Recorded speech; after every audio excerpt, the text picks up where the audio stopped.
संदीप आज बहुत उदास था। आज उसके हाथ से गिरने की वजह से मोबाइल की स्क्रीन टूट गई थी। शोरूम वाले ने उसे कल तक ठीक करके देने के लिए बोला है। क्या करूं, टाइम ही पास नहीं हो रहा। संदीप, ओ संदीप, अंदर से माँ ने आवाज लगाई तो संदीप आया माँ कहकर उठकर चल दिया।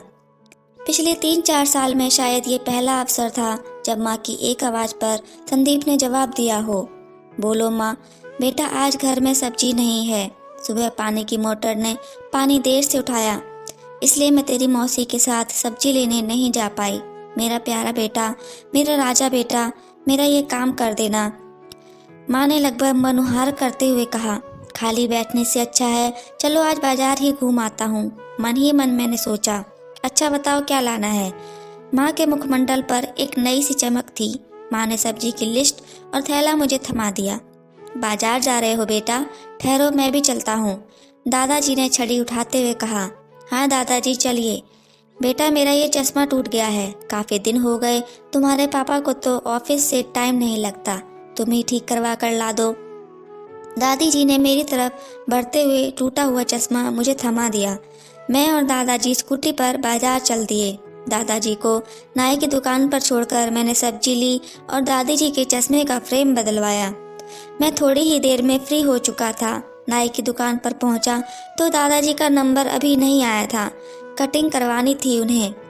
बेटा, अभी मुझे आधा घंटा और लग जाएगा। इतने तुमको कोई और काम है तो कर आओ, दादाजी ने कहा। अरे हाँ, याद आया, कमल का घर यहीं बगल में ही तो है। कितनी बार बोल चुका है, कभी घर आना यार।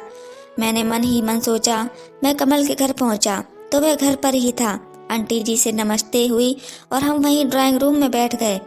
आंटी चाय ले आई, खूब गपशप हुई। पता ही नहीं चला कब आधा घंटा बीत गया। आज कितने दिनों बाद किसी दोस्त के घर आया था। अच्छा कमल, चलता हूँ, दादाजी वेट कर रहे होंगे।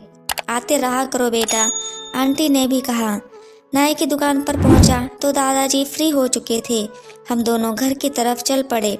रास्ते में दादाजी ने स्कूटी रुकवाकर कुल्फी वाले से कुल्फी खाई और मुझे भी खिलाई। दादाजी ने बहुत सी बातें बताई उस कुल्फी वाले के बारे में। काफी पुराना था उस कुल्फी वाले का इतिहास।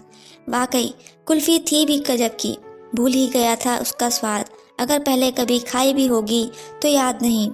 हम वहां से चलकर घर पहुंचे तो दोपहर के 2 बज चुके थे। दादाजी बोले, निहाल कर दिया बेटा, तुम जा रहे थे तो साथ चला गया, नहीं तो गर्मी में हालत खराब हो जाती। दादाजी ने स्कूटी से लगभग उतरते हुए कहा। कितना आनंद था उस पल में। दादी जी के हाथ में जब चश्मा थमाया तो सैकड़ों आशीषों की पिटारी उपहार स्वरूप मिली। माँ ने भी फटाफट शिकंजी बनाकर पिलाई और पास बैठकर अपनी साड़ी से मेरा पसीना पोंछा। शायद बहुत बड़ी खुशी दी थी मैंने उन्हें आज सब्जी लाकर। थोड़ी देर में खाना तैयार हो गया। मैंने खाना खाया और सो गया। शायद थोड़ा थक गया था आज बाजार जाकर। 2 घंटे की नींद के बाद उठा तो पापा ऑफिस से आ चुके थे। कैसे हो बरखुरदार, पापा ने पूछा तो मैंने ठीक में सर हिला दिया। पार्क चलोगे मेरे साथ? खाली घर बैठने से तो अच्छा है चलो आज पापा के साथ पार्क ही हो आता हूँ। यह सोचकर मैंने हामी भर दी। आधा घंटे बाद हम दोनों पार्क में थे। पढ़ाई, खेलकूद और ना जाने कितने विषयों पर बातचीत हुई। पार्क में पापा के दोस्त से भी मिला। शायद पहली बार ही मिल रहा था, क्योंकि कभी मोबाइल से इतर की दुनिया मैंने देखी ही नहीं थी। बड़ा फ्रेश सा महसूस कर रहा था आज मैं खुद को। 2 घंटे पार्क में बिताकर घर लौटे तो 8 बज चुके थे। खाना तैयार था। खाने की टेबल पर हम सभी ने बैठकर खाना खाया। खूब हंसी मजाक हुआ और माँ और दादाजी ने मेरी खूब तारीफ की।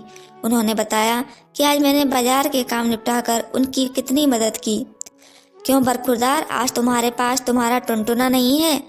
पापा अक्सर मेरे मोबाइल को टुनटुना ही कहते हैं, क्योंकि वह बजता ही रहता है, कभी व्हाट्सएप और कभी फेसबुक की नोटिफिकेशन की टोन से।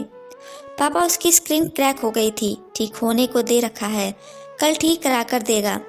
तभी तो मैं सोचूं आज हमारे बरखुरदार को हमारे पास बैठने का वक्त कहाँ से मिल गया। मैं बस झेप कर रह गया।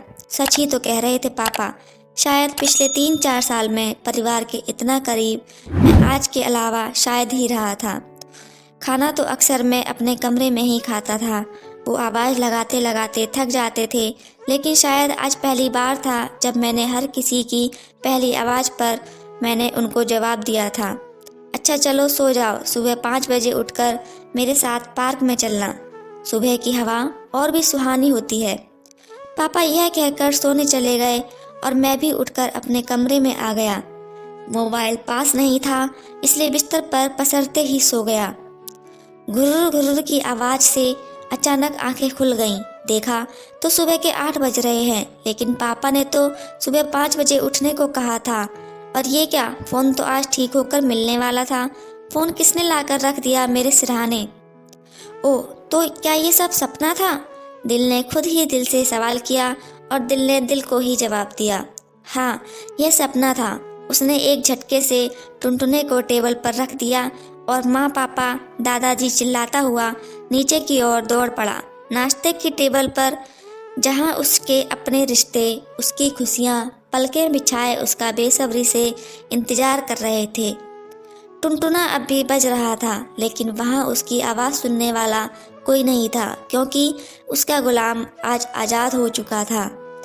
दोस्तों, आज की टेक्नोलॉजी भरी ज़िंदगी में हम अपने परिवार को, रिश्तेदारों को और दोस्तों को समय नहीं देते, जबकि अगर आप इन जगह पर अपना समय दोगे तो आपको पता लगेगा कि ज़िंदगी कितनी अच्छी है। अपने परिवार के साथ ज़रूर समय देना चाहिए।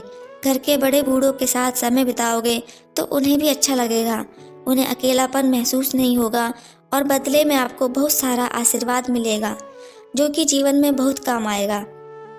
दोस्तों, कहानी कैसी लगी कमेंट के माध्यम से बताना, और अगर आप चैनल पर नए हैं तो प्लीज़ चैनल को सब्सक्राइब जरूर कीजिएगा। आपका एक सब्सक्राइब मेरे लिए मोटिवेशन का काम करता है। तो मिलते हैं अगली एक और ऐसी अच्छी कहानी के साथ। तब तक के लिए आप सभी का धन्यवाद।